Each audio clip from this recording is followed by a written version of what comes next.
സിനിമയിൽ പ്രശസ്തിയായി, ദൃശ്യമൊക്കെ ഇറങ്ങി കഴിയുമ്പോൾ ആൾക്കാരൊക്കെ അൻസിബയെക്കുറിച്ച് ചർച്ച ചെയ്തു തുടങ്ങി. ഒരു പാവം പെൺകുട്ടി, എങ്ങനെയല്ലേ സിനിമ കൊണ്ട് ഒരു സ്വഭാവം മാറ്റിയെടുക്കുന്നത്?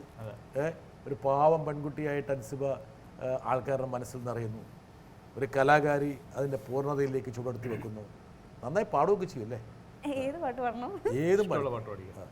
பூவை எடுத்து ஒரு மாலை கோர்த்து வச்சனே என் சின்ன ராசா உன் தோளுக்காகத்தான்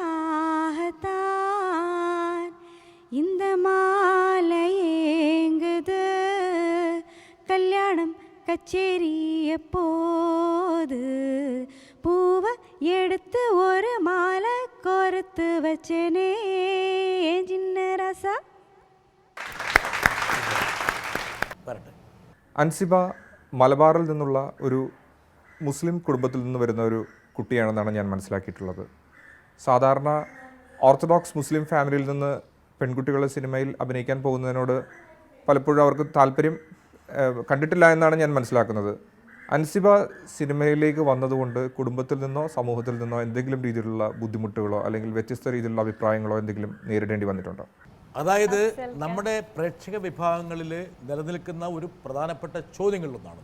ഈ ചോദ്യം അഡ്രസ്സ് ചെയ്ത് പോകുന്ന അൻസിബയ്ക്ക് നല്ലതാണ്. കാരണം വെച്ചാൽ ഭാവിയിൽ ഇങ്ങനെയുള്ള ചോദ്യങ്ങൾ ഒഴിവാക്കാൻ വേണ്ടിയും നമ്മുടെ നിലപാട് ലോകത്തോട്, സമൂഹത്തോട്, പ്രേക്ഷകരോട് പ്രഖ്യാപിക്കാനും ഇത് വളരെ അനിവാര്യം. നിങ്ങൾ രണ്ടും ഇസ്ലാം മതവിശ്വാസികളാണ്. ഇസ്ലാം മതവിശ്വാസികളിൽ പല പല വിശ്വാസക്കാരുണ്ട്. കാരണം വെച്ചാൽ സിനിമ തന്നെ ഹറാമെന്ന് പറയുന്നവരുണ്ട്, സിനിമയിൽ അഭിനയിക്കുന്ന ഹറാമെന്ന് പറയുന്നുണ്ട്, സിനിമ കാണാൻ പാടില്ലെന്ന് പറയുന്നുണ്ട്, എന്നിട്ട് ടി വി കാണുന്ന ഹറാമെന്ന് പറയുന്നുണ്ട്, മൈക്ക് ഉപയോഗിക്കുന്ന ഹറാമെന്ന് പറയുന്നുണ്ട്. അങ്ങനെ പല തരക്കാരുണ്ട്. എന്താ അൻസിബയുടെ ഒരു വിശ്വാസം? സിനിമയും ഇസ്ലാമും തമ്മിൽ എന്തെങ്കിലും വൈരുദ്ധ്യമുണ്ടോ, പൊരുത്തക്കേടുണ്ടോ? ഇസ്ലാം എന്ന് പറഞ്ഞാൽ ശരിക്കും സ്നേഹം, സാഹോദര്യം, അതാണ് ഇസ്ലാം ശരിക്കും പറയുന്നത്. സിനിമ ഒരു കലയാണ്. സിനിമ ഒരു കലയാണ്, തീർച്ചയായും. അൻസിബ എന്ന് പറഞ്ഞാൽ ഒരു സാധാരണ പെൺകുട്ടിയാണ്. ഒരുപാട് സ്വപ്നങ്ങളും മോഹങ്ങളും ആഗ്രഹങ്ങളും ജീവിതത്തെക്കുറിച്ച് സങ്കല്പങ്ങളൊരു കുട്ടിയാണ്. ഇങ്ങനെയുള്ള സിനിമ എന്നുള്ള വലിയൊരു ലോകത്ത് ഒരു അവസരം കിട്ടുക എന്നുള്ള ചെറിയ കാര്യമില്ല. ഇതൊക്കെ കിട്ടി ആ സിനിമയുടെ ആ മേഖലയിൽ വിഹരിക്കുമ്പോൾ, ഇത്തരത്തിലുള്ള പ്രചരണങ്ങൾ വരുമ്പോൾ ഒരു വിശ്വാസിയായിട്ടുള്ള അൻസിബ എങ്ങനെയാണ് സിനിമയെയും വിശ്വാസത്തെയും കാണുന്നത്?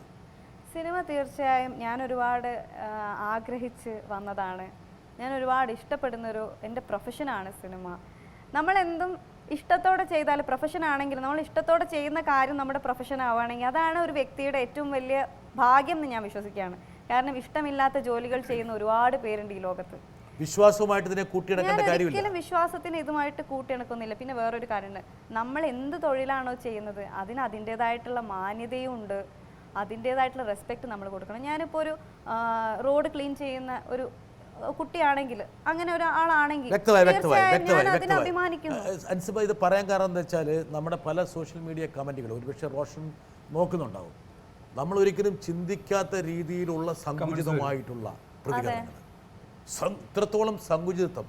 യഥാർത്ഥത്തിൽ എന്നെ അത്ഭുതപ്പെടുത്തിയ കാര്യം, ഞാൻ പറയുന്നതിൽ നിങ്ങൾക്കെല്ലാം വളരെ ബഹുമാനമുള്ള എനിക്ക് എൻ്റെ സ്ഥാപനവുമായി ബന്ധപ്പെട്ടുള്ള ഒരാളാണ് പറഞ്ഞത്.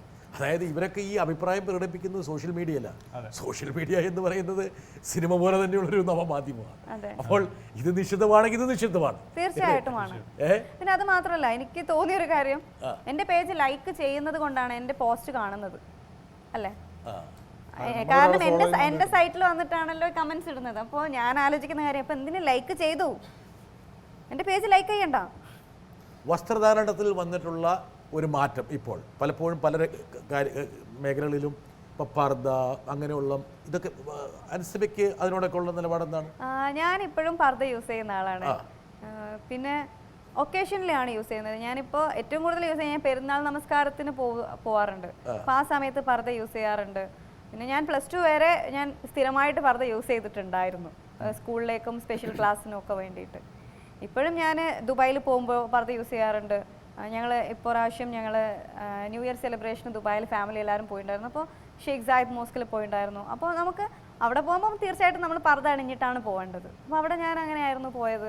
അപ്പോൾ നമ്മൾ ഒക്കേഷൻ അനുസരിച്ചിട്ടല്ലേ ഡ്രസ്സ് ഇടേണ്ടത്. ഇപ്പോൾ ഞാനൊരു അല്ല അതെ, ഒരു സിനിമയില് ഒരു അതാ ഞാനിപ്പോ ഗ്ലാമറസ് വേഷത്തിൽ അൻസിബ അഭിനയിക്കുമ്പോൾ പറഞ്ഞിട്ട് അഭിനയിക്കാൻ പറ്റില്ല. ഇല്ല, അതുപോലെ ഇപ്പൊ എനിക്കൊരു മുസ്ലിം ക്യാരക്ടർ വന്നു, അപ്പൊ ഞാൻ പറയാണ് ജസ്റ്റ് നോക്കൂ സർ, എനിക്ക് പർദ്ദയൊന്നും ഇടാൻ പറ്റില്ല, ഞാൻ നല്ല സെറ്റ് സാരിയൊക്കെ എടുത്ത് നല്ല വലിയ പൊട്ടൊക്കെ വെച്ചിട്ട് അഭിനയിച്ചോളാം എന്ന് എനിക്ക് പറയാൻ പറ്റില്ലല്ലോ. വസ്ത്രധാരണം എന്നുള്ളത് നമ്മുടെ കൺവീനിയൻസിന് വേണ്ടിയുള്ളതാണ്, അതാണ് ഉദ്ദേശിക്കുന്നത് പറഞ്ഞു. തീർച്ചയായിട്ടും നമ്മുടെ അവസരങ്ങൾക്കനുസരിച്ചായിരിക്കണം നമ്മുടെ കാരണം നമുക്ക് ഒരു പാർട്ടിക്ക് നമുക്ക് നമ്മൾ യൂണിഫോം ഇട്ടിട്ട് പോകാൻ പറ്റുമോ?